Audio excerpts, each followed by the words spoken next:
Hey friends, welcome back. It is an all-new episode of Realitypus, and I gotta tell you, I am really excited today. This one is kind of like your baby, I feel like. I am such and was and still am such a huge real-world fan of MTV fame. Yeah. And I have to tell you, this was one of the first seasons, actually the second season of Real World that I watched, and I'm just gonna say her name because how amazing is this? Say her name. I'm gonna say her name. Montana from Real World, Boston. Iconic. You know, I'm just hearing the cannon going off in my head right now, like, this is the true story. You know, well, we're wearing our '90s garb as a nod. Yeah. So if you're watching on YouTube, you can see what we got. So we both have red flannels on. I know. We didn't even plan that. We just said '90s. This is pretty amazing, and also in kind of '90s fashion, but also a nod to the first episode of Real World Boston, where it was cold in the house. Yep. They were all walking around with their jackets on. Yeah. And it's funny enough, it's a little like we're in between not seasons warm. here. Yeah. We're in between seasons, so fall just started.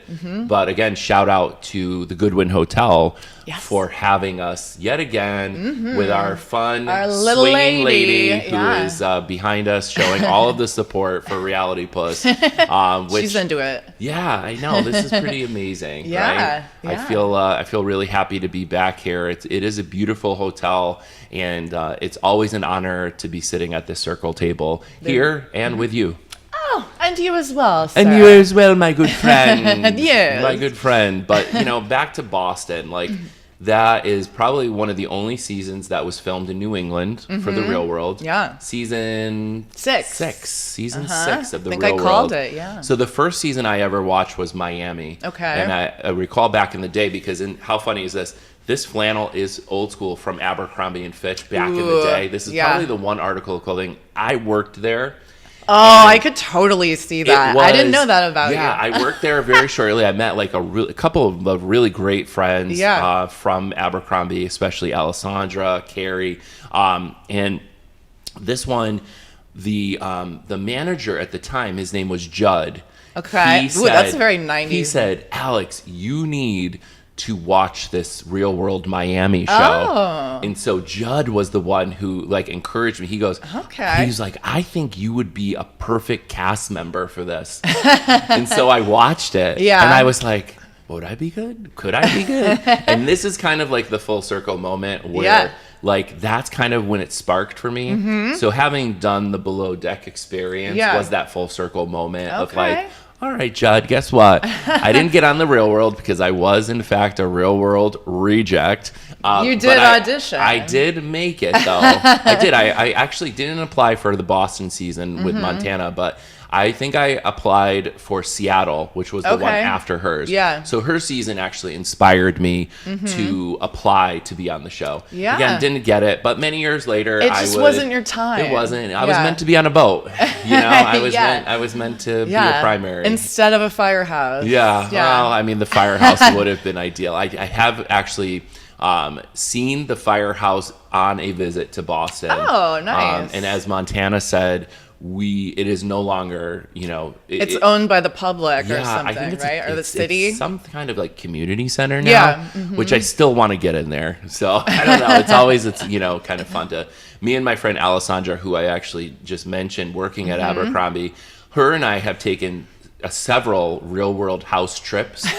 Wow, super fan. Yeah, we were like super fanning the houses because at that point the shows are over and you're just kind of getting to see the backdrop. Yeah. So the first time we ever took a trip together was the Real World Miami house. Okay. So we found that house because that was the first season I watched. And it was an awesome mansion. We knocked on the door, which I would never do today. I was going to say, that does not seem like and this is like right around like maybe a couple of years after the show ended. And the guy answers the door and goes, "You're here for inside." Like it's just like some foreign guy. Must happen 3 times a day. He was like, "Okay, come in and just let us in his house." Oh, that's nice. Right, and so he was like, "Oh, the pool's outside if you want to go to the pool." Yeah. Oh, and the fun thing for that situation was the house was painted blue and yellow in Miami. By the time we visited, it was just painted white. Yeah. They got over it. I was like, I see all the building blocks of the, location. But so that was one trip. And then actually we went down for Mardi Gras one year. Did you get any beads? And if you did, did you earn them? Can I even tell you how sad this situation is? Is that we drove from Connecticut to New Orleans for this second trip with Alessandra again. And we missed Mardi Gras by a day. Oh, no. We did not even... You should have driven faster. Yeah, well, literally, here we're driving in a Mitsubishi Eclipse at the time. So it's like a Tylenol capsule for me. I don't know why I ever bought that car in the first place. But we missed it by a day. Yes, there were still beads in the trees, and it looked like a huge party had exploded. Yeah. But we did not get to see the house, unfortunately. So this leads us, though, back to Boston. So we want to cue this up. This is our first half of the Montana podcast that we did. Again, thank you, Montana. Thanks, Montana. So much. We love you. Very good conversation in that. Yeah. I think she used the word verbose, and I will say yes, 100%. But not overly. And lovely verbose. Yeah. Lovely verbose, right? Yes, so appropriate amount. So, Colt, let's cue it up. Hit it, Colt. This is the true story. I want to welcome Montana McGlynn of The Real World Boston. Yay, thank you for having me. Yes. Welcome. Thank you for being here. How are you doing today? I'm doing good. How are you? Doing great. There's so many things that come into my mind when I think of Real World. I just caught up watching the Real World finale for your season just now, which is crazy because we're talking, 1997, right? Yeah. Insane. I feel it, but it really was a magical time, I think for TV, for reality TV in general. What do you think it was about the Real World that made you apply in the first place? And if you could do it all over again, would you do it all over again? Yeah, when I was a fan of The Real World myself, when the show first came on, I think I was maybe 17 around that time. And I was just totally captivated because number one, it was about young people. And it was focused just on them and kind of their pursuits in life, what they were after, what motivated them, what was driving them. And it was real. And I think it was just like intoxicating to me. I would just totally loved it. And so watching the show at the end of one of the seasons, they had basically an open casting call. And they sent in their video. Yeah, I mean, I remember I am a Real World reject, so I officially say that. I did send in a couple videotapes. I did not make the cut, but I mean, it just makes it such a special, time of being back in the 90s, thinking about Real World and being 21 on the show. How does that feel to now? If anybody goes back to YouTube and is watching, the previous episodes and all of that, they're seeing you as a 21-year-old. How does it feel to be forever 21? Yeah, embarrassing. Yes. Yeah, mostly just kind of embarrassing. But I honestly feel so separated from it now. It's been such a long time, so I do feel like there's a lot of distance, and hopefully people will give me some grace just based on, age and that kind of thing. Well, you look great. You look amazing. You do now, but also your lips throughout your season. Perfection. So 90s. I don't know how you kept it in place. I'm already probably struggling with mine, but very quintessential 90s. Yes, thank you for that. The red lipstick. Yes, that was a very 90s look. You know what it was too? And I will tell you the secret, a brush. I used a brush on lipstick and I did it very perfectly. I absolutely did. That was that look. Listen, I have a lot of takeaways from the show, but that was top of mind. So Meredith started watching Real World Boston when I said, hey, we have Montana coming on. You have to catch up. So she's viewing this as a first-time watcher. Fresh. I am so fresh. I was 7 deep, and then I binge watched all the rest of them last night. So super fresh and fascinating. Yeah.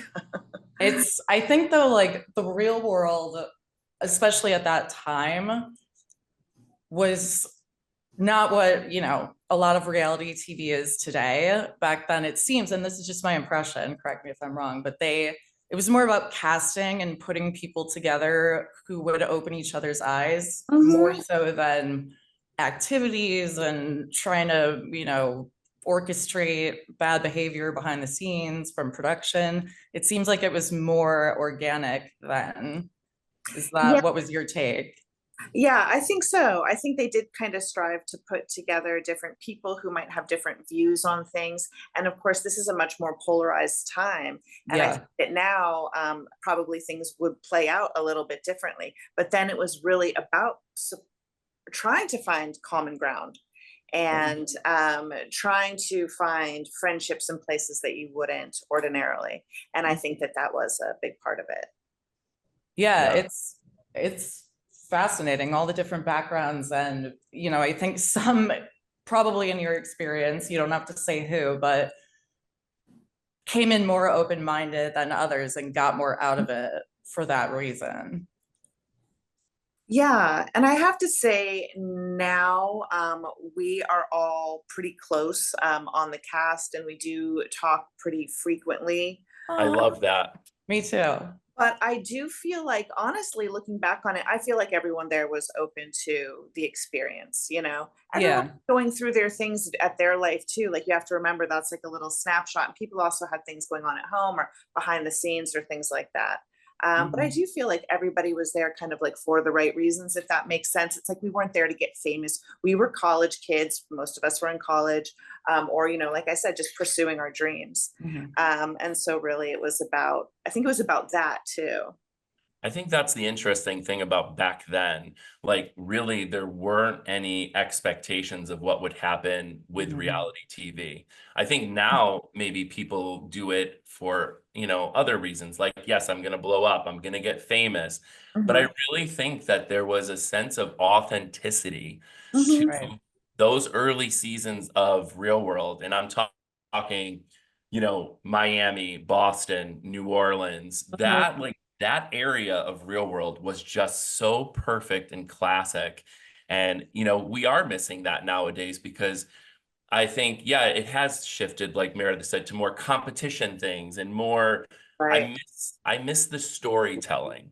Right. It has to be quicker, even more sizzle. Someone's got to get voted out. Yeah. And that's sad to me because I really think, and I wonder too, gosh, there's so many other things, if you think about it back then, there was maybe the token gay guy, the token this, there were the token characters that would get inserted into the story. But even back then, that was still uncharted territory. Yeah. It wasn't like, and now if you think about it, yes, we know gay people. Yes, we know lesbians, we know bisexual people. And maybe Real World was part of that catalyst, or it probably is part of that catalyst that led us to really just getting a better understanding of all of that. But that was all new at the time. Yeah, I think they did move conversation forward on things. And that's a lot what it was about. Like you said, it was about conversation, it was about thought, and kind of moving things forward. And different perspectives and finding common ground. Yeah, I think historically too, at that time, all of those social and political issues were at such a head. Yeah. These were topics that were new, but very focused on in that period of time. So by having the venue of the Real World to kind of make it approachable and have, people observe, like you said, never having maybe met a gay person or whoever this person's perspective, I think it did kind of, the show help encourage that sense of community and open-mindedness. And and like you said, even with gay people now, I mean, it seems so tame, a lot of the stuff that we were talking about, but it's just have it in the context of, this is your roommate and your roommate's going to be a gay guy. And then it's like, it becomes a real world kind of situation. I think people see it in a different way. So many people, I don't get recognized so much anymore, but, and after it initially aired, people would always think they knew me personally from somewhere and would insist that I went to their dorm or I went to their gym. I've never even been to Madison. But they would insist because they felt like they really knew these people. They took them in. It was deeper than just watching something like as a character on a show. And so I think in that way, it made people relate to, oh, here's these gay people, you know, on the show. Here's this Black person on the show. And then I saw a for sure switch because, like I said, I'm a fan of the show too, and I did watch it for several years after. I've kind of aged out of that demographic now, but there was a definite shift. Never for me. Never. We're stuck here. Yeah. But continue. Sorry, I had to chime in.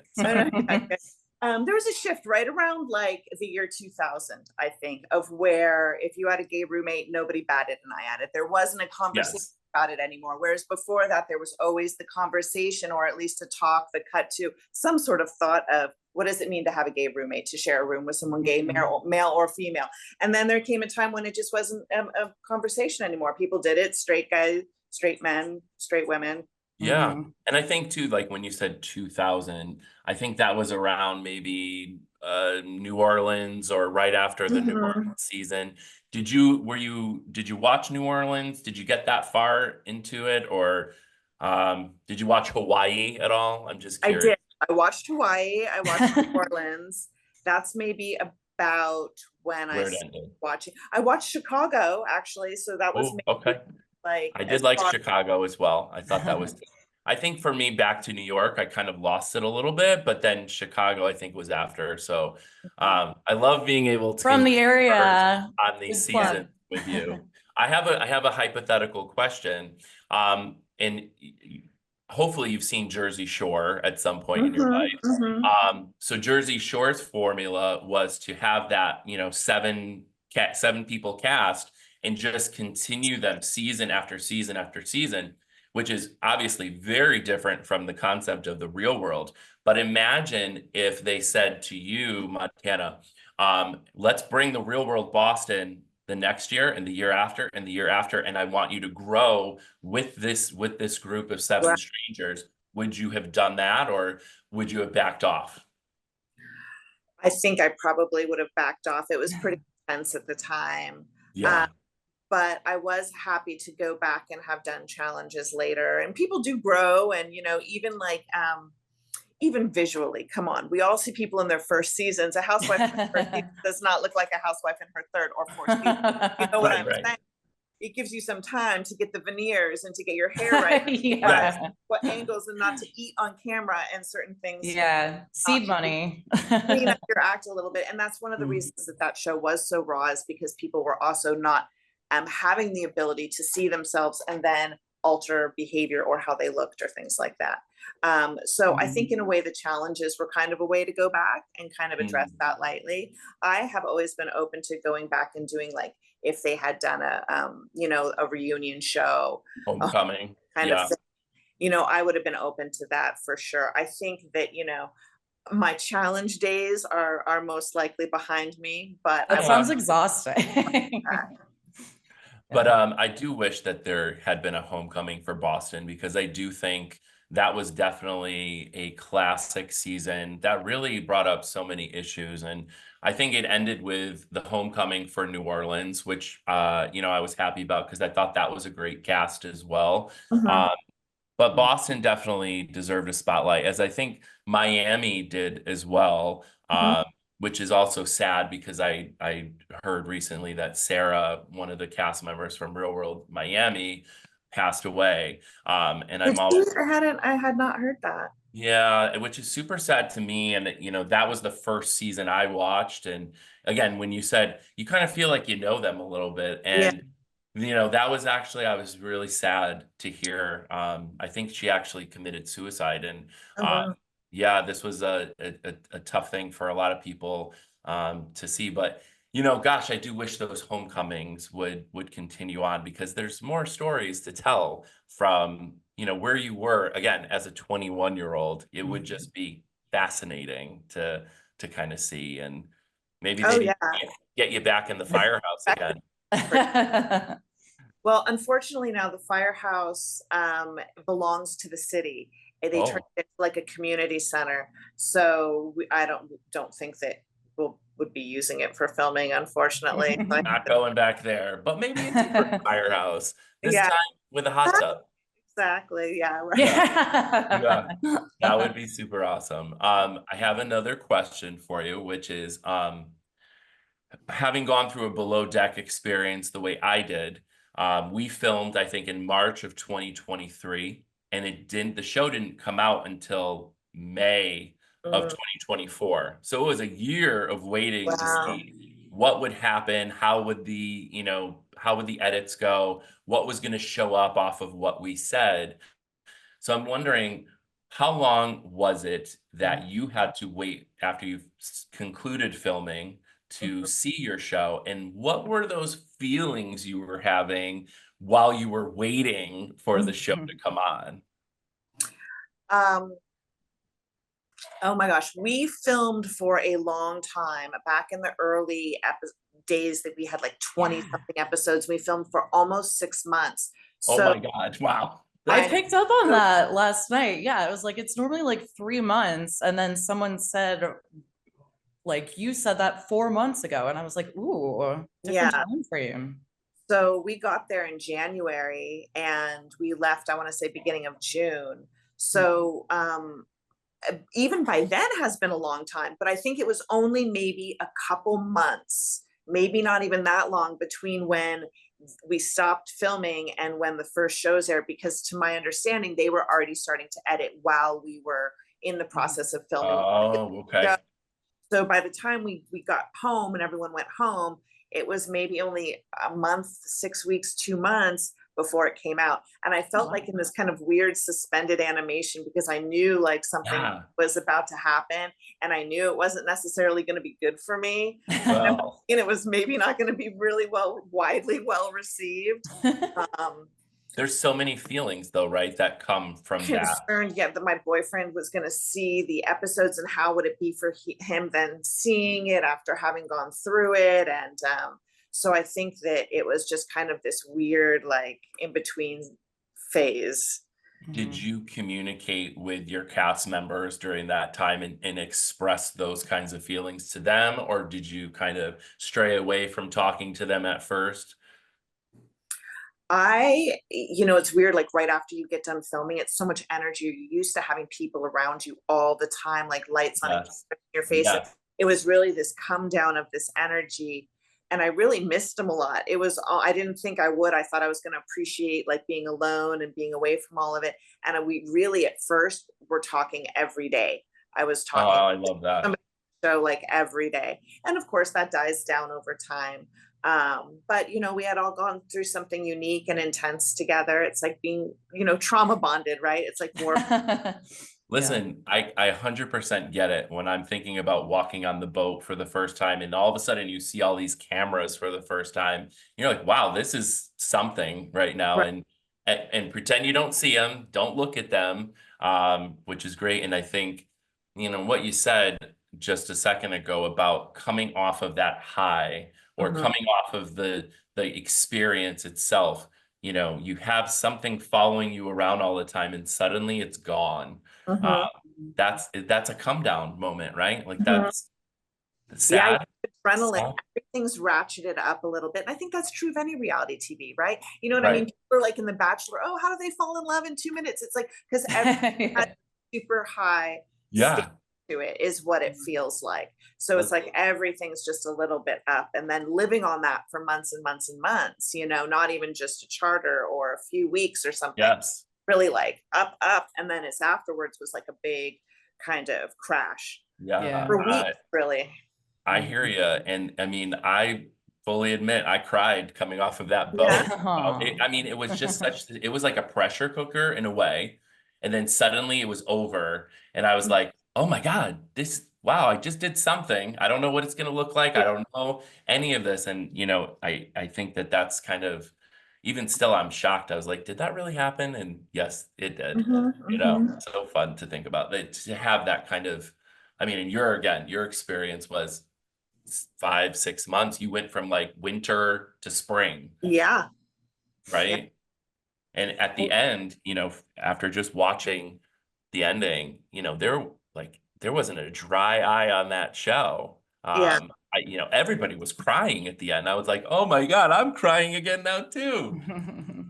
I think having literally freshly just watched it, my initial impression of you on the show was that you were interesting and thoughtful in a way that was very cerebral and evidence-based, and your perspective I've usually agreed with. And even if I didn't, I think the way that you represented your opinions was very smart. Can't say enough about the lips, but I was gonna say, I still see what I saw in the show in you now. I think you, even just the way you're answering our questions and bringing a perspective to the table that I didn't even, normally people don't think about those things. Right. So that's my 2 cents. First of all, not even flattery, you were my favorite character. Oh, thank you. I mean it. It's true. I wasn't sure where you're going with this when you were starting. You're like, I like the lipstick, but no, I was all in. Yeah, it was interesting. And I think you and Cyrus had that in common, that everything, the opinions were very thoughtful and considered, on both perspectives, regardless of where you wound up on the spectrum of the conversation. Yeah. I thought you two had that in common, and yeah. Oh, thank you. I appreciate Yeah, of course. Thank you for entertaining me. I thought it was pretty badass too. You were smoking a cigar up on the first day, Well, that was Cyrus too. Can I say in my defense too? It's not like I rolled up like, oh, I'm gonna, roll up with a cigar. But Cyrus had brought them. Oh, he did. Okay. And he had kind of handed them out. And see, that's the kind of thing too, where they kind of, edit to make it maybe look like, I roll up with a cigar. But no, he was there kind of handing them out to people. I actually think they're pretty disgusting, but Well, I was gonna say, how much lung cancer did we get that season? The chain smoking in the 90s is unbelievable. Yeah. I know. I feel like everybody was smoking then. It was a different time. Yeah.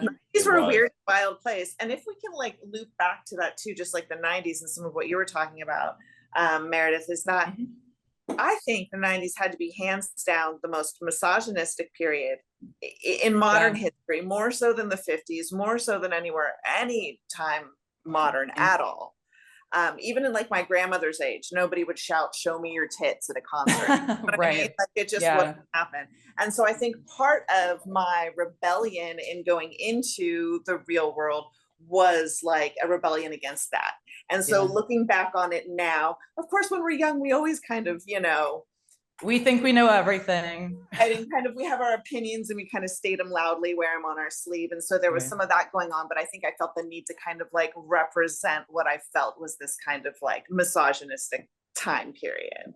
Yeah, I think that energy came across. Is this the Jordan Belfort era of trading floor and bad behavior in the 90s? I think a lot of it kind of stems from that financial big company culture, maybe at the same time, where it was the bad boys, misbehaving, and it's cool to treat women like they're dismissible and have no thoughts. Yeah, I think you can kind of sum up the 90s. Kid Rock came on stage and he's like, "I've got one thing to say." And I'm like, "What is it, Kid Rock? Because if someone's got one thing to say, you want to hear it." Like, Bill Clinton's a pimp and Monica Lewinsky's a hoe. And I'm like, that's what you have to say. Way to use the platform for good cause. Right. And that was basically the year that The Real World came out, was the year and that was basically kind of the anthem of the time. Yeah. Yeah. Which seasons did you watch beforehand? Did you start with New York? All of them. Oh, New York. wow. This was before TiVo. I would be like, I need to go home now. It's the 10 spot. I have to go home. It's MTV, which I miss MTV a lot as well. I thought that also is a magical time in the world. I miss the 90s. Did you love the 90s? Well, I didn't spend much, adult time in the 90s. I mean, but listen, I am a 90s bitch at the end of the day. Little Meredith Brooks action. Yeah. I swear that was somewhere in the Real World Boston. They played it for sure. I really feel like it. We need to study that a little bit more. But speaking of Real World, and let's go into our real world. We have a funny Montana story for you. My friend, cue this up because we can't even make this up if we wanted to. You think you know how dumb we are? And you have no idea. This is the true story. Go ahead, cue it up. Here we go. So we were talking to Montana in the interview about the Diamonds and Rosé pop-up event for Bravo. Yep. And we were like, she had mentioned that she was going with her friend on Sunday. Genesis. Yeah. So that's right, with Genesis. Also of Real World Boston. Yeah. Which I'm like, I'm so happy that you guys are still friends. Yeah. So after the fact, we were talking on Instagram a little bit about the interview, and I was like, wait, why don't we just go? Yeah. Like, is it cool? We don't want to love this so much. Stalk you, be insane, but if it's not like too much or we're not encroaching, can we just like show up and meet you? What time are you going? So she gave us the time slot that she chose because there were several throughout the day. Yep. And then 11:45. Yeah, I'll never forget it. So I reached out to my contact and was like, hey, can I come in? We'll do some footage. We'll do this. And he was like, okay, sounds good. We got it. Yeah. And originally we were like, no, we were not going to go. Yeah, we wanted to, but then when we heard she was going, we were like, we have to go hang out. Go for that weekend particularly. Yeah. You know what I mean? Yeah. And so, now we have all the clearance. We're set up. Yep. We can also bring another friend with us. So we brought Diane with us. Hey, Diane. Super fun. Yeah. And so then, this was the day before, and like PM. I'm gonna go like 5 or 6 p.m. The night before. So I'm chit-chatting it up with Montana, and she's like, so are you guys already in LA? Did you land yet? And I was like, oh no. And so yes, there are 2 Diamonds and Rosés. One is on the West Coast. In LA. In LA, which is where she lives now. Yeah, that makes sense. In my mind, I'm like, Montana, Real World Boston, who lived originally in New York. So in my mind, I'm thinking, me too. She's either that or she's visiting New York. Right. And also we're narcissists, and like that's where we were going. Right. So we just assumed. But also on the flip side, she also assumed we were coming to LA. Right. So like, this couldn't have been a more funny real world situation for us. So we were sad, of course, that we didn't get to see her, because that would have added a whole other we wanted to do a little brunch with Montana and Genesis. I was excited. Oh man, that would have been so classic. I would have loved it. But you know what? It's not over. This could happen one day. Yeah, we'll see you in LA at some point, Montana. Yeah. But let's talk about Diamonds and Rosé then. Yeah. How cool this experience was. So fun. This is a pop-up that they've put together, which kind of encompasses all different Bravo TV shows. Yep. So we're talking below deck representation, which is right when you walk in the door. Yeah. So you have the anchor with the mimosas and the champagne. Captains. Yeah, right on the side of that. There's, they're showing Captain Carrie, Captain Sandy, Captain Glenn, Captain Jason. And so that's like the fun, like, portal area. Yeah. And then we walk over and there's a huge diamond. That's fun. Super fun to see. Yeah. The bar, how did the bar look? The bar was beautiful. More diamonds. And then they had those like neon cursive signs with all the fun quotes. Something about being glamorous. Yeah.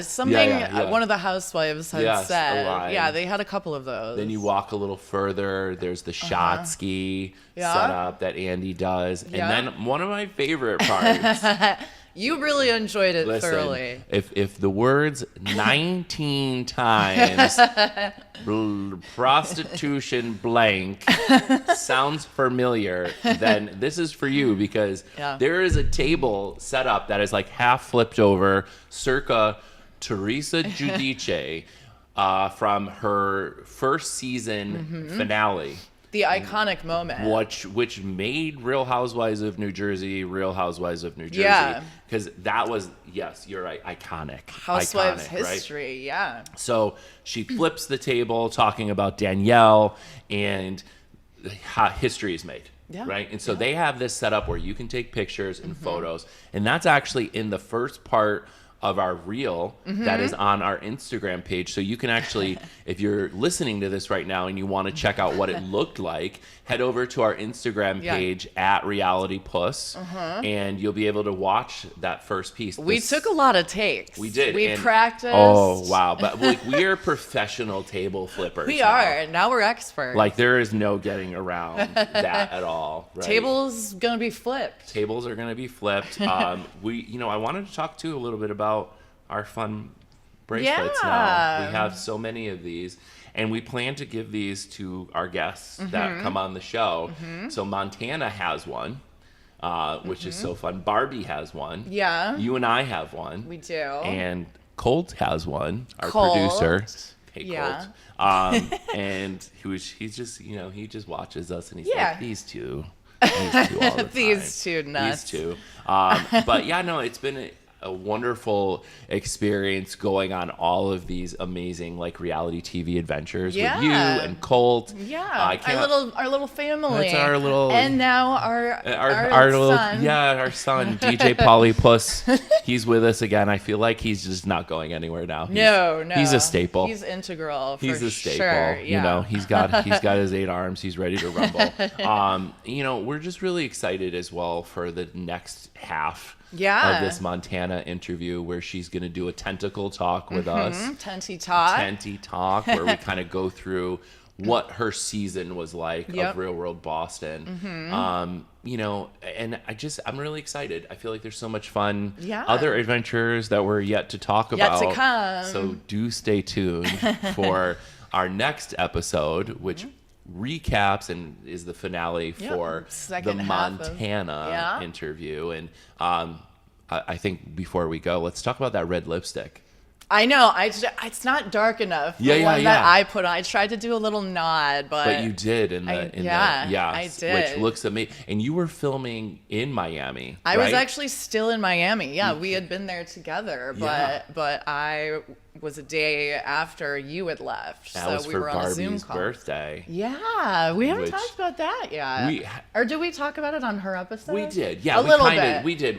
But we could go into that like for another. Yeah. I feel like the next time. What a fun time. Yeah, that was amazing. Yeah. And it was really hot and warm. It was. The weather-wise was like... Yeah, moist. Yeah, it was moist. definitely. It was a hot one, but man, was it worth it. Yeah. So with that said, thank you so much for listening or watching if you're watching this on YouTube, and we will see you next time.